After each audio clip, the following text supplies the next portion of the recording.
निवेदन यह है कि कल मैंने एक वीडियो पोस्ट की थी। स्वामी नरसिंहानंद जी महाराज हैं, डासना मंदिर गाजियाबाद से। उनका एक बयान आया नबी अल्लाह के खिलाफ। उन्होंने बहुत अमर्यादित भाषा का प्रयोग किया।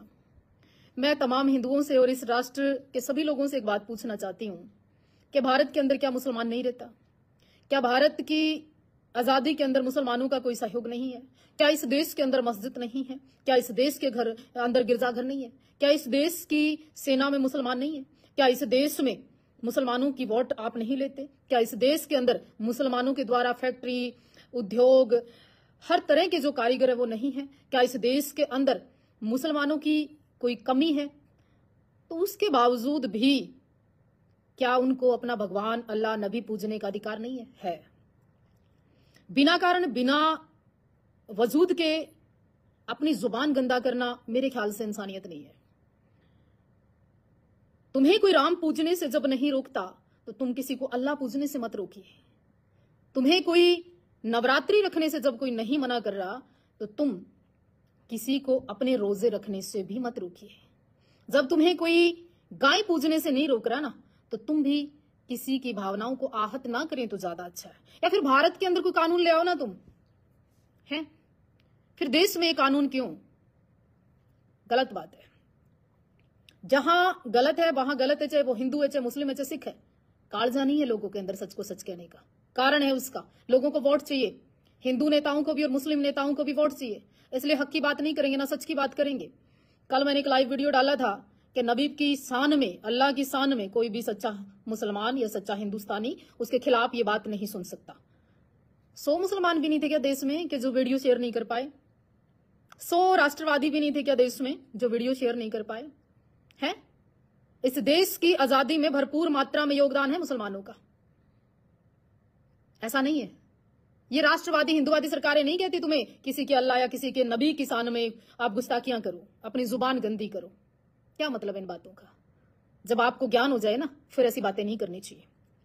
ना तो एक भी हिंदू नेता का बयान आया कि नरसिंहानंद जी ने बहुत गलत बोला, ना एक भी मुसलमान नेता का बयान आया कि नरसिंहानंद ने अपनी जुबान गंदी की। हाँ, कईयों के ऐसे बयान जरूर आए कि मुसलमानों ने ये कर दिया, मुसलमानों ने ये कर दिया। देश जलवाना चाहते हो क्या? देश तोड़वाना चाहते हो क्या? हिंदू मुसलमान भाईचारा खराब करना चाहते हो क्या? साधु के नाम पे, राष्ट्र के नाम पर दंगे करवाना चाहते हो क्या? देश की अमन शांति को भंग करना चाहते हो क्या? फिर ये लोग आज तो आए नहीं देश में, आज के तो रह नहीं रहे देश में। ये जन्मसिद्ध अधिकार है जो भारत के अंदर पैदा हुआ, वो भारतीय है।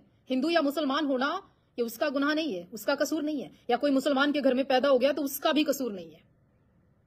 ये कुदरत ने दिया, उसको कहां पर पैदा किया। मुझे हिंदू में पैदा किया, तुम्हें मुसलमान में पैदा किया, तो ये मेरा कसूर थोड़ी है या ये सामने वाले का कसूर है। हद नहीं हो गई है। सरिया थोड़ी है यहां पर, कानून नाम की चीजें हैं यहां पर, राष्ट्र है यहां पर, देश और धर्म भी है यहां पर, सनातन भी है यहां पर। अब्दुल कलाम यहीं पैदा हुए।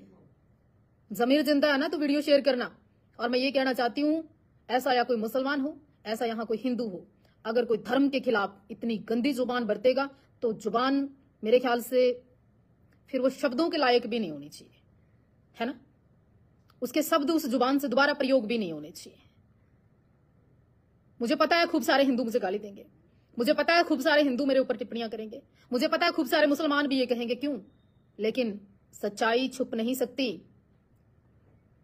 स्वामी नरसिंहानंद जी ने जो अपराध किया है वो क्षमा के लायक नहीं है और उसको कानूनी सजा मिलनी चाहिए। संसद में, धर्म संसद में, देश के कानून में ऐसे लोगों के खिलाफ कार्रवाई होनी चाहिए।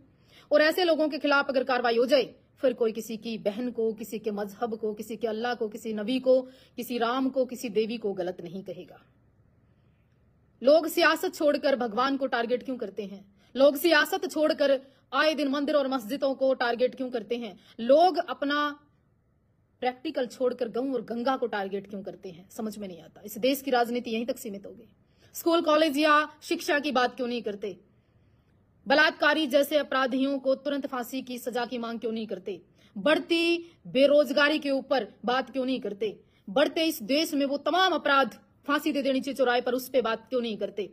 कोई मां दुर्गा की मूर्ति के साथ छेड़छाड़ करता है, उसको तुरंत फांसी हो, ऐसा कानून क्यों नहीं लेकर आते? आप ऊपर सेंटर में बैठे हो, देश का प्रधानमंत्री हिंदूवादी है, इस देश के अंदर ऐसे सख्त कानून क्यों नहीं आते हैं?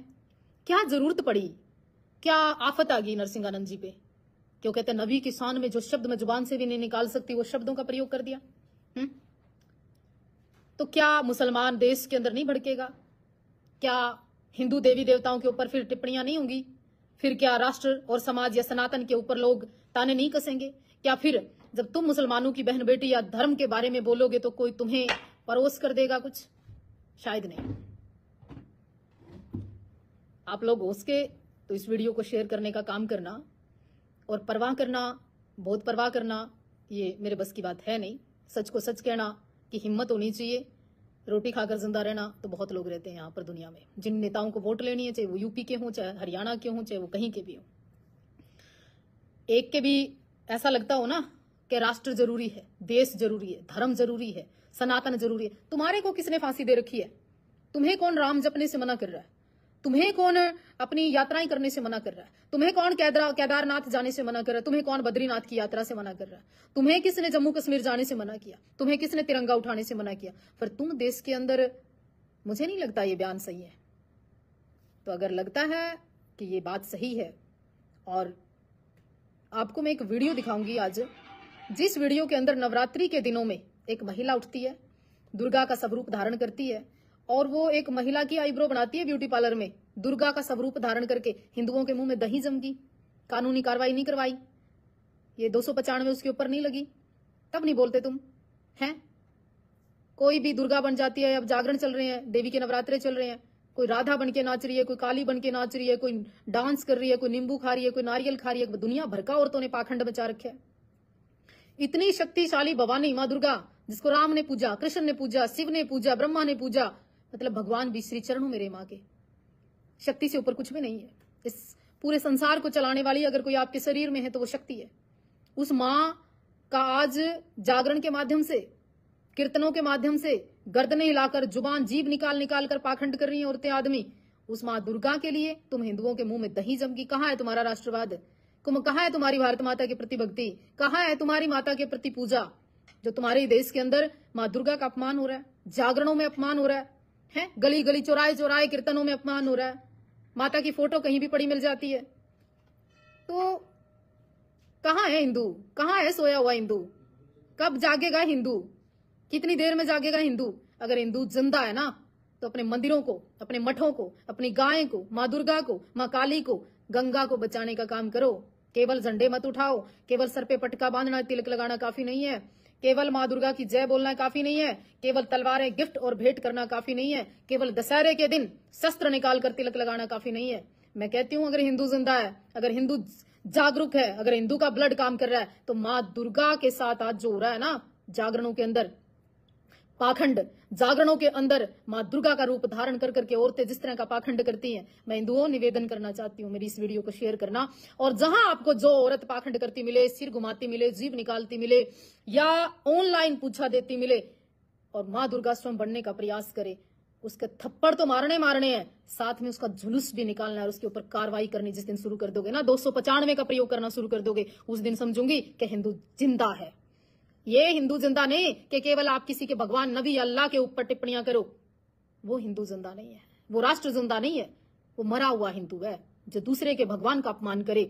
वो हिंदू जिंदा है कि एक कोई नमाज भी पढ़ रहा हो और बारिश या तूफान आ जाए उसके ऊपर छाता लेके खड़ा हो जाए, वो हिंदू जिंदा चाहिए इस राष्ट्र में।